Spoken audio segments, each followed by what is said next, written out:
Bismillahirrahmanirrahim. Assalamualaikum warahmatullahi wabarakatuh. Waalaikumsalam warahmatullahi wabarakatuh. Baik, rekan-rekan mahasiswa, kita berjumpa lagi. Alhamdulillahirabbil alamin. Wa bihi nasta'inu wa ala umur dunya waddin. Wassalatu wassalamu ala asrofil anbiya'i wal mursalin wa ala alihi wa sahbihi ajmain. Qala rabbi shrah li sadri wa yassir li amri wa hlul 'uqdatam min lisani yafqahu qawli. Baik, rekan-rekan mahasiswa, bagaimana kabar Anda?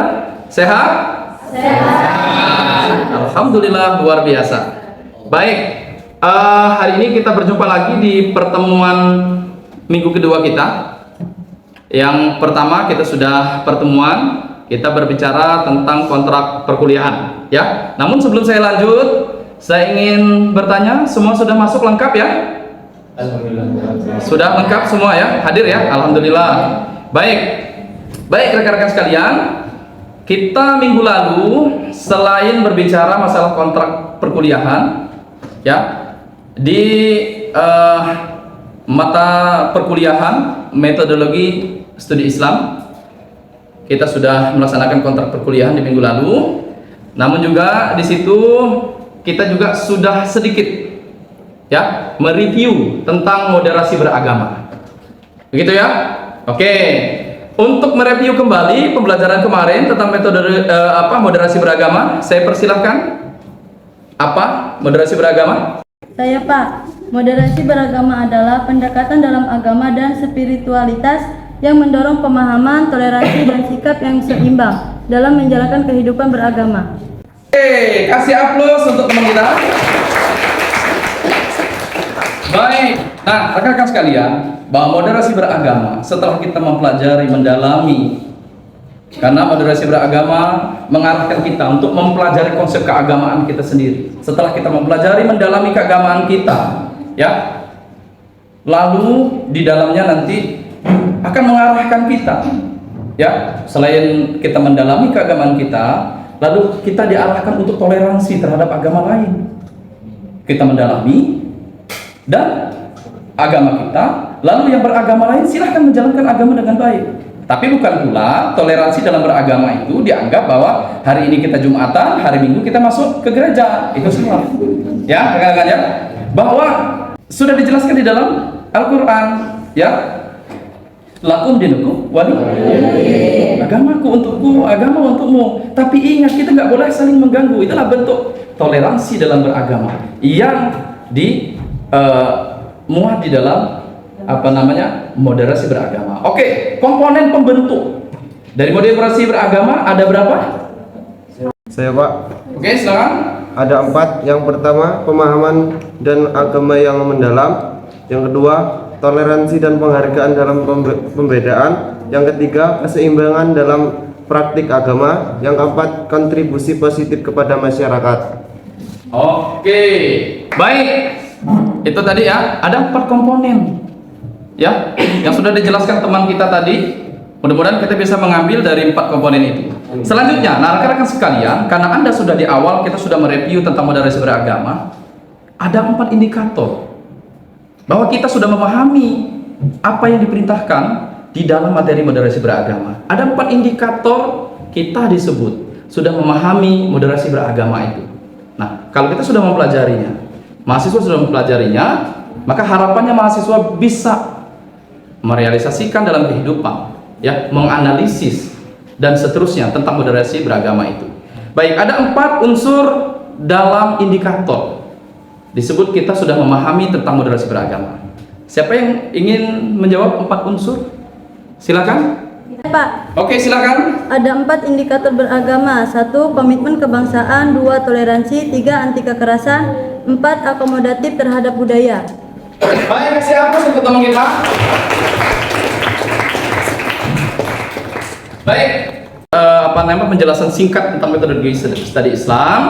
Kita akan mempelajari tentang metodologi studi Islam, ya. Namun sebelum itu saya akan membuka ini. Harapan saya mahasiswa bisa menyimpulkan. Di sini ada video nenek-nenek yang bertetangga dengan umat yang beragama Islam. Kita coba buka ya. They do everything to help me. So they have old school values. Yes, yes, and they are very respectful. And not only that, they are so handsome. The men. The men are handsome. Beautiful people. Oke, baik. Saya ingin melihat pendapat Anda masing-masing tentang video tadi. Ya, ada dua orang nenek-nenek yang bertetangga dengan seorang yang beragama Muslim. Silakan, siapa yang ingin menjelaskan dari video yang kita tampilkan tadi? Silakan. Ada? Oke, silakan. Umat Islam sangat menjunjung tinggi rasa toleransi terhadap umat yang beragama lain. Oke, bahwa umat Islam menjunjung tinggi toleransi terhadap umat beragama lain. Nah, itu memang sudah diperintahkan kepada kita semua, ya. Baik, rekan-rekan sekalian, selanjutnya kita akan melanjutkan materi kita. Saya akan mereview tentang metodologi studi Islam. Selanjutnya kita akan membahas tentang metodologi studi Islam. Ya. Nah, di awal saya sudah menyampaikan dari moderasi beragama, kita masuk kepada metodologi studi Islam.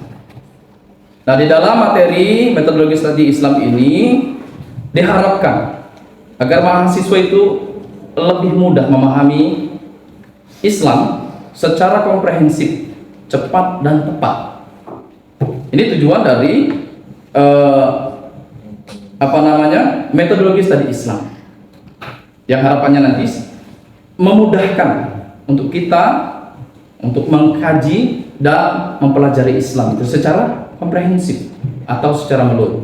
Baik, di sini untuk di awal saya akan menjelaskan tentang Islam untuk memudahkan kita bahwa kaji di Islam itu kita akan kategorikan menjadi 3. Yang pertama adalah Islam sebagai sumber ajaran Al-Quran dan Sunnah. Islam sebagai sumber ajaran. Dari mana ajarannya? Dari Al-Quran dan As-Sunnah. Itu ya. Diingat-ingat bahwa kategori dari 3 kategori, saya ingin mengkategorikan dari 3, ya, bahwa yang pertama adalah Islam sebagai sumber ajaran.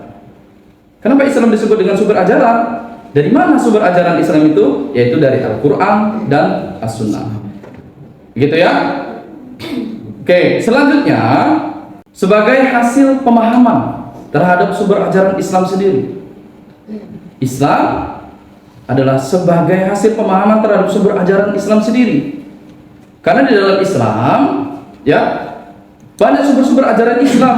Kita sudah mengadopsi ajaran-ajaran Islam karena di dalam Islam itu sendiri ada di dalamnya ada fikih, ada tasawuf, ya, ada akhlak, lalu ada filsafat dan seterusnya, ya, ada akhlak, ada tasawuf dan ada filsafat dan seterusnya. Baik, selanjutnya rekan-rekan sekalian, kita akan membahas tentang pengertian metodologi studi Islam. Tadi kita sudah membahas Islam kita jadikan menjadi 3 kategori. Berbicara masalah metodologi, ya, metodologi dilihat dari etimologi bahasanya itu berasal dari 2 suku kata, yaitu metode dan logos.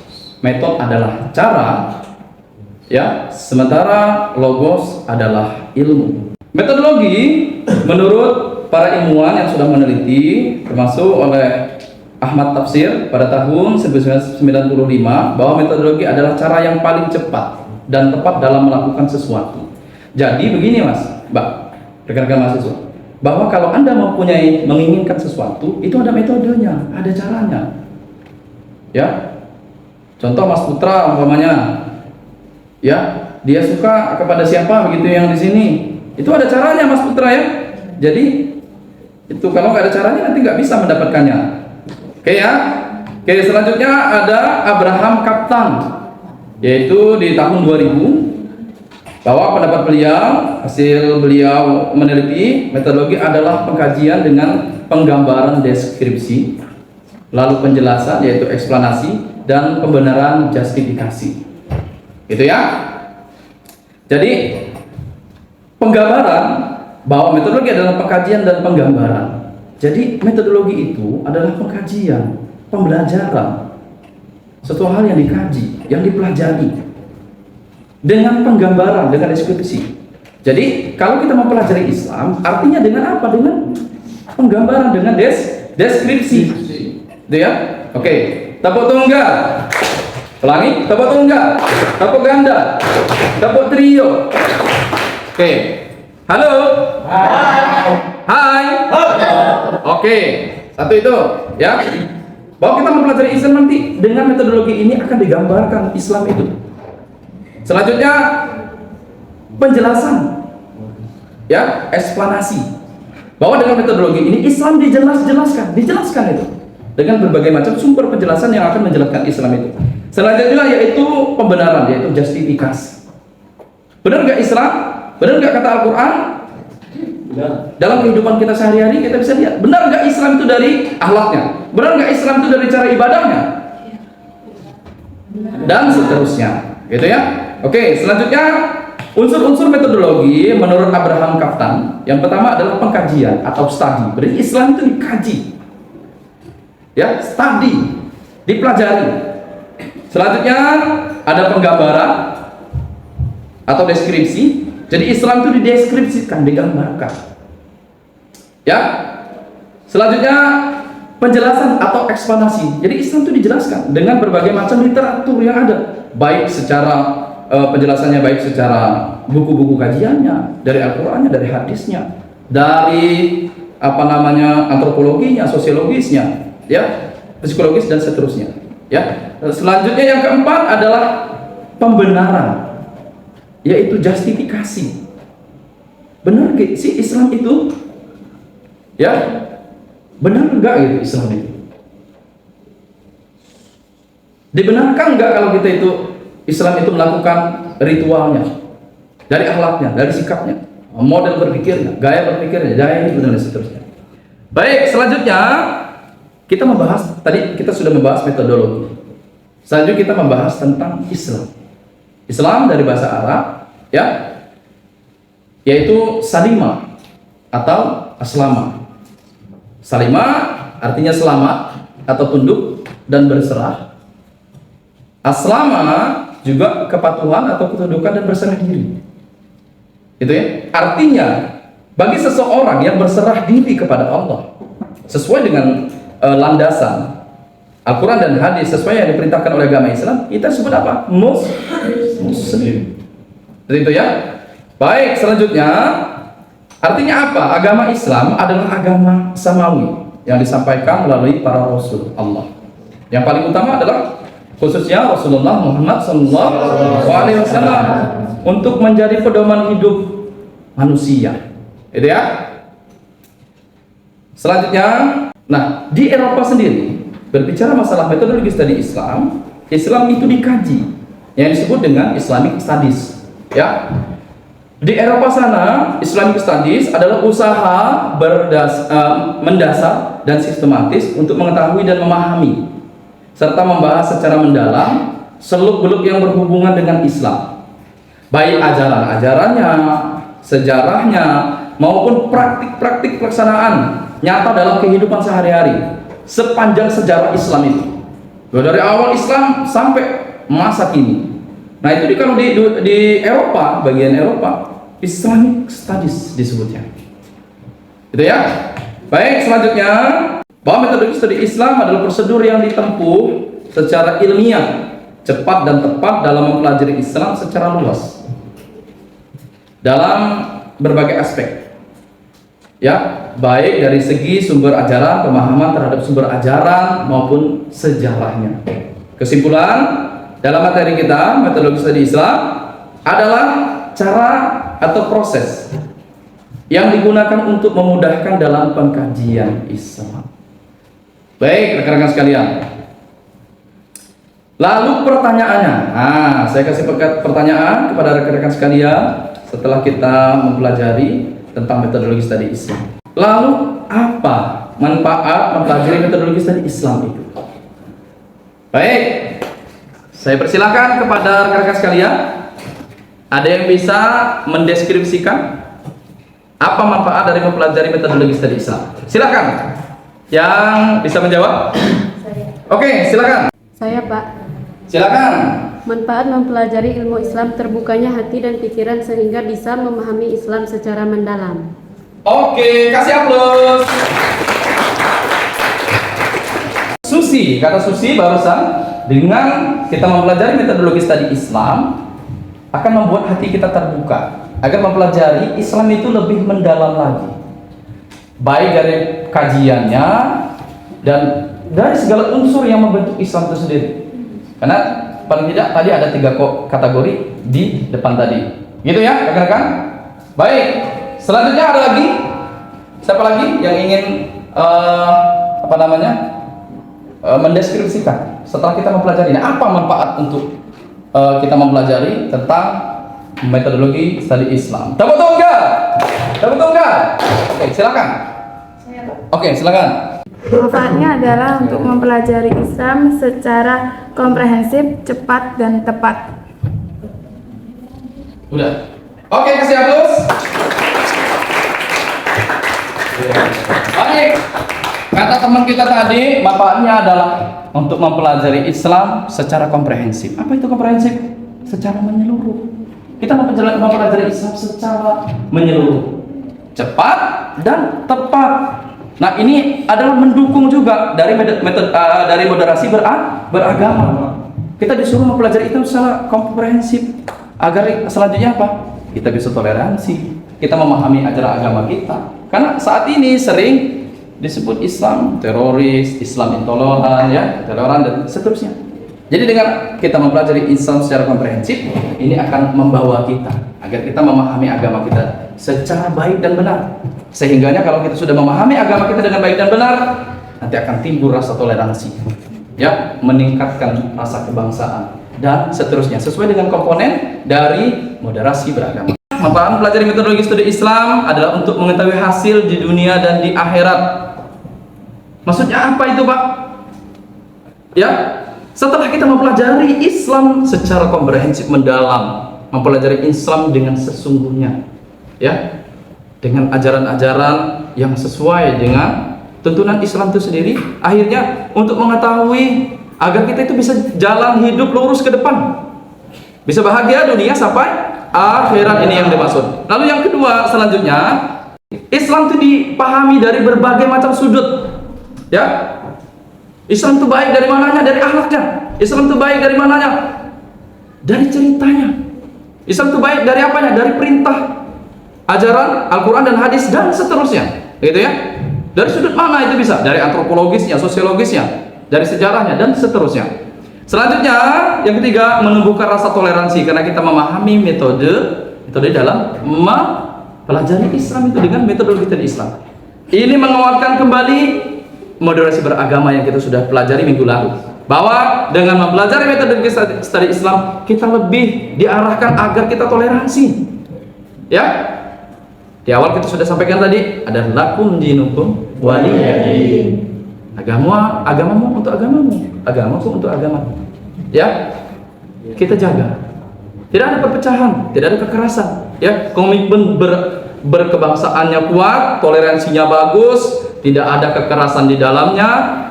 Satu lagi, apa komponen tadi, indikatornya adalah menghargai baik agama atau budaya orang lain sesuai dengan amanat dari moderasi beragama yang diperintahkan, yang diinstruksikan oleh Kementerian Agama. Mudah-mudahan dengan mempelajari moderasi beragama minggu lalu dan kita mempelajari tentang metodologi studi Islam, menguatkan kita, ya, untuk meningkatkan pemahaman agama kita ke depan baik, ya, sesuai dengan kesimpulan 3 tadi. Selanjutnya agar mengarahkan kita pada kebaikan sesuai dengan instruksi agama terutama, lalu juga sesuai dengan instruksi yang diinstruksikan oleh moderasi beragama dalam materi-materi moderasi beragama. Sekian rekan-rekan sekalian, mohon maaf dalam segala kesalahan, ya. Tentu saya sudah banyak berbicara, pasti banyak kesalahan, ya. Nanti Setelah ini saya akan berikan tugas-tugas, ya. Namun nanti tugas-tugas itu akan saya kirim di chat grup jenengan semua. Ada grup WhatsApp ataupun grup Facebook ya. Nanti akan saya kirimkan tugas-tugasnya.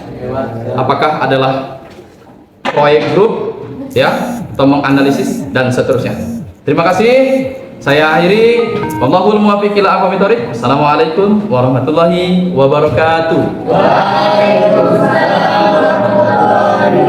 Kasih aplaus untuk kita semua.